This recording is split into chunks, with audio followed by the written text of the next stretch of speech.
Bismillahirrahmanirrahim. Assalamualaikum warahmatullahi wabarakatuh. Perkenalkan, nama saya Jumayyah dari Prodi Bahasa Indonesia semester 5 kelas B. Di sini saya akan menjelaskan materi tentang sosiolinguistik, di mana materi ini ialah pertemuan ketiga.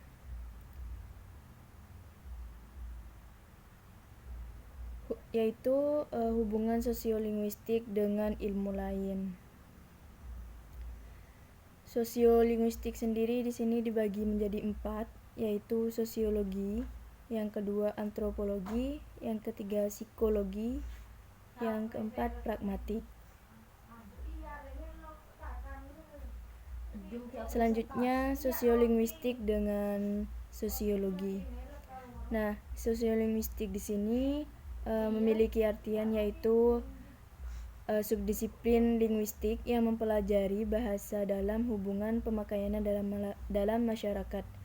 Nah, di sini diartikan lebih dikhususkan kepada pemakaian bahasa dalam kehidupan masyarakat. Dan selanjutnya yaitu sosiologi.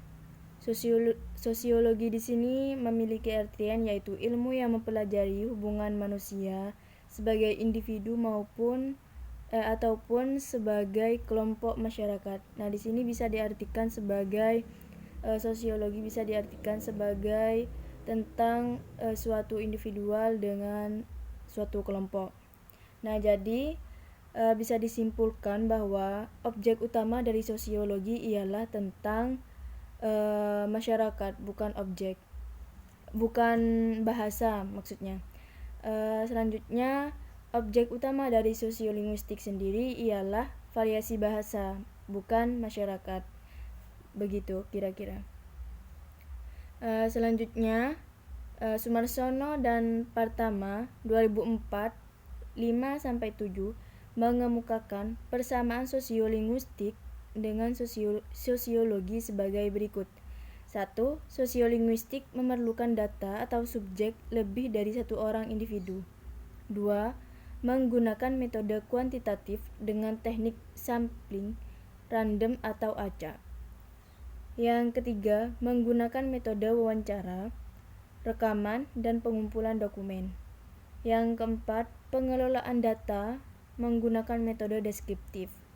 Yang kelima, keduanya memiliki hubungan simbiosis mutualisme atau timbal balik sebagai berikut. A. Data sosiolinguistik yang memberikan ciri-ciri kehidupan sosial menjadi barometer untuk sosiologi. Terus yang B, aspek sikap berbahasa mempengaruhi budaya material dan spiritual suatu masyarakat. Yang C, bahasa yang diteliti secara sosiolinguistik adalah alat utama dari perkembangan pengetahuan mengenai sosiologi. Selanjutnya, sosiolinguistik dengan antropologi. Nah, di sini sosiolinguistik memiliki artian memanfaatkan penggolongan masyarakat melalui budaya yang dilakukan antropologi serta memandangnya sebagai faktor pengaruh bahasa. Sedangkan antropologi memiliki artian merupakan ilmu tentang manusia, khususnya tentang asal-usul, aneka warna bentuk fisik, adat istiadat, dan kepercayaan pada masa lampau. Antropologi memandang bahwa dalam budaya terkandung aspek bahasa. Nah, di sini sangat jelas ada hubungan antara sosiolinguistik dengan antropologi. Selanjutnya, sosiolinguistik pandangan hidup yang tercermin dalam perilaku dipakai sebagai faktor penyebab variasi bahasa. Yang kedua, antropologi serta memandangnya sebagai faktor pengaruh bahasa. Yang ketiga, kebudayaan dalam antropologi disampaikan lewat bahasa. Selanjutnya, antropologi. Yang pertama yaitu dalam budaya terkandung aspek bahasa. Yang kedua, prinsip perkembangan dan perubahan. Yang ketiga, bahasa dalam antropologi digunakan untuk mengungkap budaya. Selanjutnya, sosiolinguistik dengan psikologi.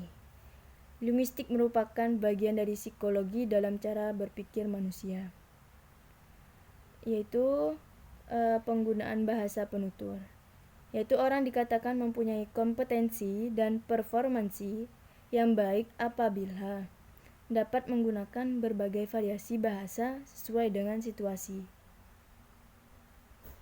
Selanjutnya, sosiolinguistik dengan pragmatik.